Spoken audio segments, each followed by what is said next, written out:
సంగారెడ్డిలో మనకి ఎప్పటి నుంచో ప్రాజెక్ట్ ఉన్నది, సింగూరు ప్రాజెక్టు. ఒక 15 ఏళ్ళైంది సింగూరు ప్రాజెక్టు కుంగుతుంది.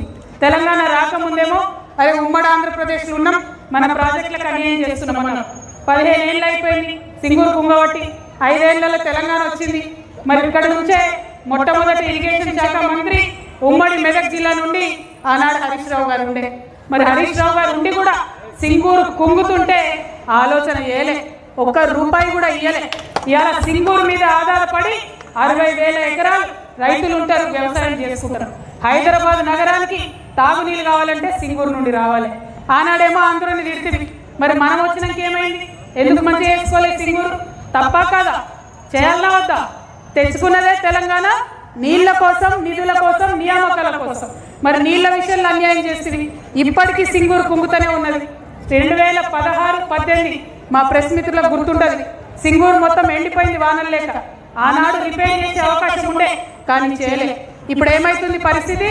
ఇవాళ బంద్ పెట్టి నిండా ఉన్న సింగూరుని ఖాళీ చేసి రిపేర్ చేసే పరిస్థితి వస్తుంది. ఎందుకు ఇట్లా డబుల్ ఖర్చులు? శ్రద్ధ లేని వ్యవహారం, శ్రద్ధ లేని పని, ప్రేమ లేని పని. అది మారాలంటే ఈ రాష్ట్రంలో మన ప్రాంతాన్ని ప్రేమించే కొత్త ప్రాంతీయ శక్తి రావాలి. కాబట్టి ఇవాళ తెలంగాణ రక్షణ సేన మీ ముందుకు వచ్చిందని చెప్పి సంగారెడ్డి జిల్లా ప్రజలందరికీ కూడా సవినయంగా నేను మనం చేస్తాను. ఇంకొక మాట, మీ సంగారెడ్డిలో రాజకీయం వల్ల మంచుకుంటుంది. ఆడ జగ్గారెడ్డి సాబ్ ఉంటాడు, ఇటు రఘునందన్ రావు ఉంటాడు, అట చింత ప్రభాకర్ గారు ఉంటారు, ఈ పక్క దామోదర్ రాజనరసింహ గారు ఉంటారు, ఆ పక్క హరీష్ రావు ఉంటారు. చూడడానికి వీళ్ళందరూ వేరే వేరే పార్టీలలో ఉంటారు, కానీ మొత్తం అంతా మ్యాచ్ ఫిక్సింగ్, కంప్లీట్ కలిసి ఉంటారు అందరు. కార్యకర్తల పరిస్థితి ఏంటంటే ఎవరి దగ్గరికి పోతే ఎవరికి మ్యాటర్ తెలుస్తుందో అర్థం కాని పరిస్థితి ఉంటుంది. కాబట్టి అటువంటి మ్యాచ్ ఫిక్సింగ్ రాజకీయాలు మానుకోవాలి. ఎందుకు మానుకోవాలంటున్నా అంటే జహీరాబాద్ డెవలప్ అవుతున్నది, కొంత ఎదుగుతున్నది. అక్కడ స్మార్ట్ సిటీ ప్రోగ్రామ్ తెలుసుకున్నాం కష్టపడి.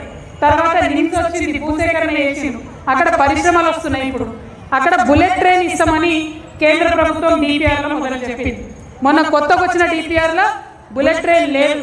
మరి ఇంత రఘునందన్ రావు నోరేసుకొని అన్నిటికీ వస్తూ ఉంటాడు కదా, ఏమై రఘునందన్ రావు గారు ఎంపీ గారు ఏమైంది? డిపిఆర్లో బుల్లెట్ ట్రైన్ జైరాబాద్ రాకపోతే నీ నోటికి తాళం ఎందుకు పడ్డది? మరి ప్రతిపక్ష